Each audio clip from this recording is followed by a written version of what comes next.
You and your partner are lying close together. The fire is dying low. It's the middle of the night, and it should be quiet. Except it isn't. Because 6 feet away, your mother-in-law is sleeping. 3 feet past her, 2 cousins. Directly behind you, a teenager who is absolutely not asleep.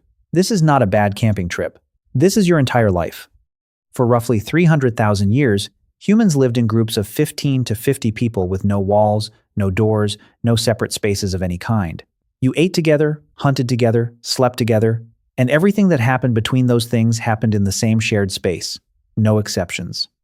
So the question isn't whether ancient humans had sex. Obviously they did. You exist because of an unbroken chain of it going back 3 million years. The real question is, how did any of it happen when you were never, ever alone? The answer tells you something uncomfortable about privacy, about intimacy, and about what modern humans have quietly lost.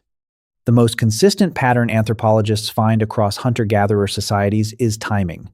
Not scheduling in any formal sense. Just a shared, unspoken understanding that certain things happened at night. Darkness wasn't just the absence of light. It was a social technology. When the fire burned low and the camp went quiet, visibility dropped to almost nothing. A few feet of distance became psychologically equivalent to a separate room. Not because anyone was fooled, but because everyone agreed to act that way. This isn't speculation. Anthropologists studying the Hadza in Tanzania, the San in southern Africa, and the Agta in the Philippines all document the same behavior. Night is when couples move to the edge of the sleeping group. Night is when certain sounds go deliberately unacknowledged. Night is when the social contract kicks in. You don't look, you don't comment, you pretend you didn't hear. The group wasn't unaware. They were choosing to be unaware. And that choice was the privacy. Fire was survival. Leaving the firelight meant predators, cold, and disorientation in total darkness. You didn't wander far. But 50 feet in the dark is enough. 100 feet is invisible. And among groups with no artificial light, that distance was genuinely obscuring. Not private in the way a locked door is private. Private in the way a forest at midnight is private.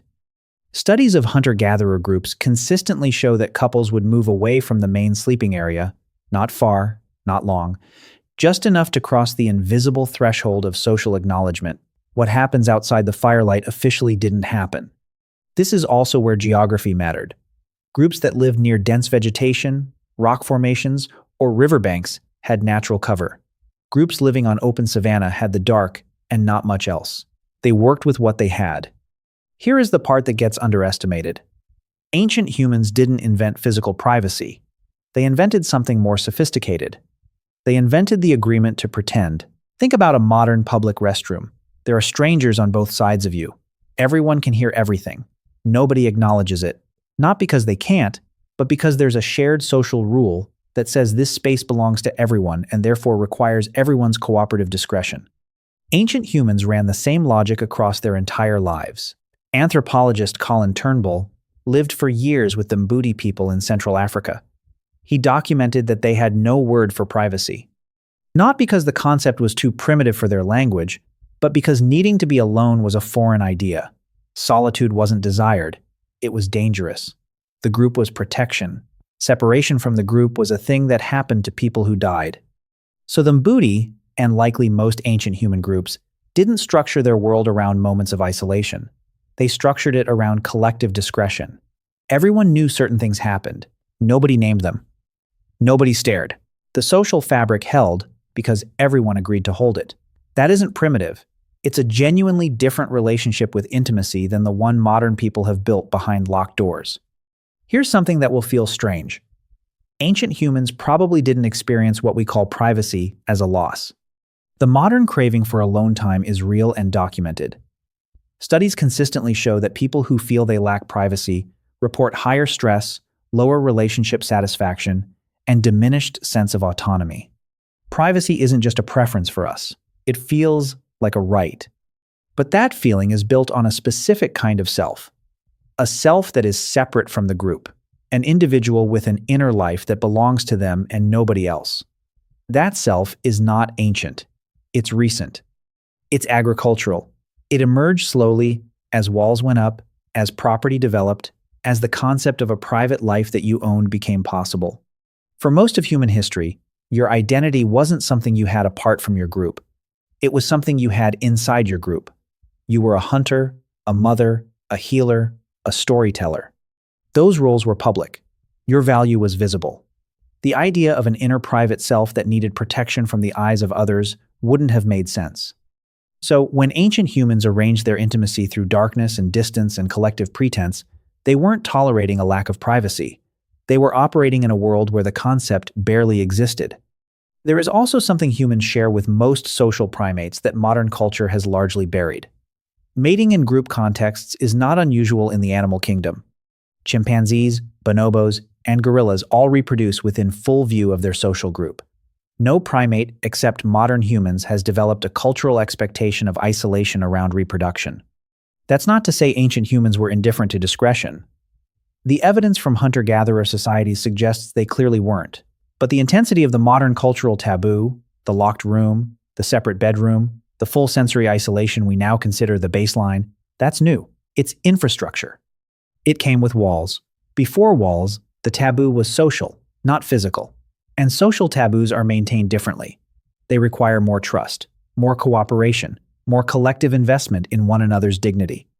Which means ancient humans were, in a specific and underappreciated way, more socially sophisticated about this than we are.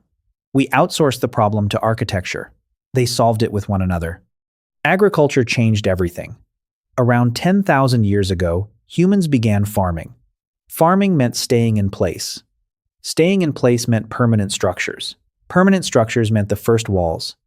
For the first time in 300,000 years, you could close a door. You could have a space that was yours. And almost immediately, those spaces became status symbols. Wealthier households built more rooms, larger rooms, thicker walls. The bedroom as a private space for couples didn't become common until the early modern period in Europe. Before that, even in agricultural societies, most people slept in one-room homes with their entire family. Children in their own bedrooms is a 20th century invention. It didn't become a standard expectation until the mid-1900s in wealthy Western countries. So the private bedroom has existed, at global scale, for roughly 70 years. The species is 300,000 years old. There is a quiet cost to what we built.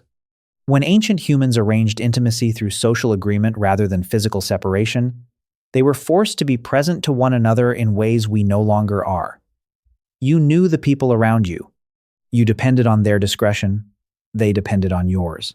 That mutual vulnerability, repeated every night for a lifetime, built something. A kind of trust that goes deeper than contracts or walls. Today, we have all the privacy we could possibly want. We have rooms and doors and apartments and headphones and the ability to go days without meaningful contact with another human.